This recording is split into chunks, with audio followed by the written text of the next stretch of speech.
If you had superpowers, when would it be okay to use them? That is the moral dilemma facing Alex Mack in Season 1, Episode 2, Hoop War. Hi, how are you? It's great to see you. I'm RazMansReality, here to alter your reality on film, TV, and comics. So if this is your first time here, and that's your passion too, then be sure to hit that subscribe button and ring that bell notification icon so that you don't miss anything. Reminder that these photos have been cropped to 16:9 widescreen to look better on YouTube in high definition. Also, quick correction from last week that I have to make. I said at the end of the video on the last screenshot that Alex uses telekinesis to send the truck down the driveway on its own. In fact, she released the parking brake of the truck because the truck was already on a hill. So I just wanted to give that quick correction. Now on to episode 2. The episode begins with Alex, Ray, and Robin, the first time we meet her, discussing the bullying of Jessica and the rest of the Atron junior high women's basketball team and wishing they could do something to stop them, which of course leads to Jessica and her friend appearing, throwing it in their face and basically saying, "I don't feel sorry for you. I can tease you all I want. What are you going to do about it?" Ray then tries to convince Alex to use her powers to put Jessica in her place, to which Alex responds, "It would be wrong to use superpowers for every little thing in life," according to Annie, and you can tell that she pretty much agrees with that assessment herself. We then see her fantasizing about what it would be like to do so as she zaps Jessica in the fantasy sequence here, causing her to get the full Bride of Frankenstein hairdo and her to say to Ray, "Not that I wouldn't like to." We then see Vince here trying to convince Daniel Atron to stop worrying about the GC-161 kid because he has the matter well in hand. Of course, Daniel Atron is still very, very weary. You can see that Annie's mission now is to continually test the abilities of Alex to make sure that she is constantly fully healthy and also track how well her powers are progressing. So we see her morphed into the puddle here, and Annie uses a measuring tape to measure the length of the puddle. Unbeknownst to her and Alex, however, her mother is nearby and is entering the laundry room, and she wonders right away who Annie was talking to. Annie denies that she was talking to anyone and is just psyching herself up. So very, very close call with Mrs. Mack here in this scene.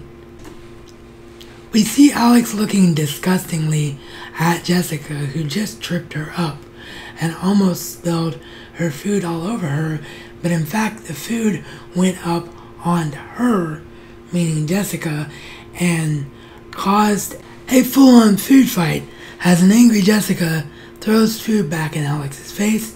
The vice principal, I believe it was, or at least some form of teacher, I'm not entirely sure because it was only a character we ever saw in one episode, is the case with most shows early on, is they're still trying to figure out who their central characters are going to be. But whoever this disciplinary figure was gives everyone in the cafeteria detention because no one will admit to being at fault, meaning Jessica and her team of friends, of course, are not going to admit to being at fault despite Alex and Ray's protest. So all 4 of them get blamed and get detention. The reason that you're seeing Alex furious with Ray here is that Ray comes up with the bright idea that the solution to this problem is to make sure they don't have detention by challenging Jessica and her friend to a basketball game where the winners have to get out scot-free from the cafeteria cleanup duty detention while the losers have to do it all by themselves. Alex is furious because she is not an athlete and can't play basketball at all. Ray, of course, once again brings up utilizing her powers. Alex says, "No, I can't utilize my powers for a basketball game to stop some stupid girls. Ray is insisting that no one will ever know because of the way Alex can hide her powers, but Alex is not about it at all at this point. We then get a dinner scene at home that day in the Mack home as George is trying to defend Daniel Atron with no idea how evil she actually is. Annie and Alex say that they don't trust her, and George is just adamant about they need to give Miss Atron a chance. Ray stops by Alex's after dinner and convinces her to spy on the girls playing basketball. Alex is more frustrated by this because she realizes they have absolutely no chance at defeating them.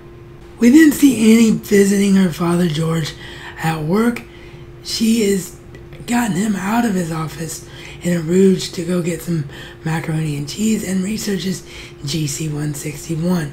She goes to print out the files, only to have her returning father tell her that all classified files, which GC-161 of course falls under, are printed directly to Daniel Atron's personal computer.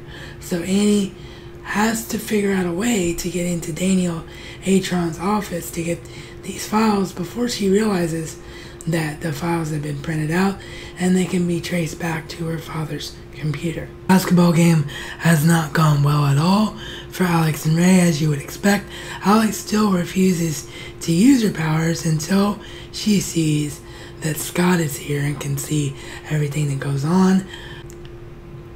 This, coupled with everything that's happened in the game, is enough to convince her to use her powers, as we see her do so here with the telekinesis helping the ball into the hoop. Meanwhile, we see Annie trying to convince the secretary to let her into Daniel Atron's office to get her files. Annie successfully gets into the office, manages to find her printed files, and put them under her arm, ready to photocopy. But she realizes, after being confronted by Vince, that she won't have an excuse to remain in the office for a very long time, so she intentionally drops the watch that her father personally gave her so that she will have a way to convince George to help her get back into the office later on. This, in my opinion, was the most clever part of the episode and my favorite part about it, because it shows just how much Annie can think on her feet.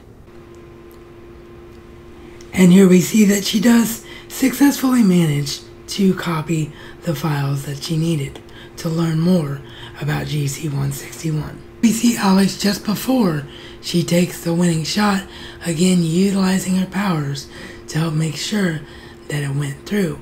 The reason that I didn't have the ball in the air in this screenshot is because of the standard definition nature of the show.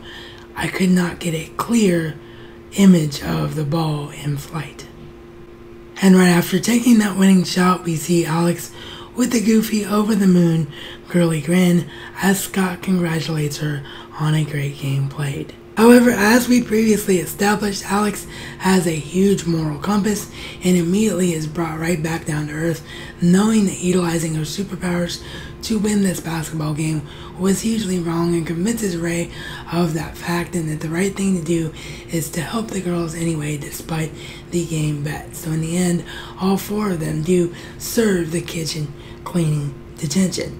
After telling Annie the events of their day, Annie is a little bit upset that superpowers were used, but she quickly realizes that Alex and Ray have learned a lesson for themselves.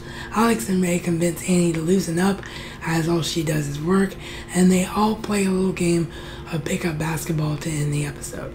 So overall, not a lot going on in this episode.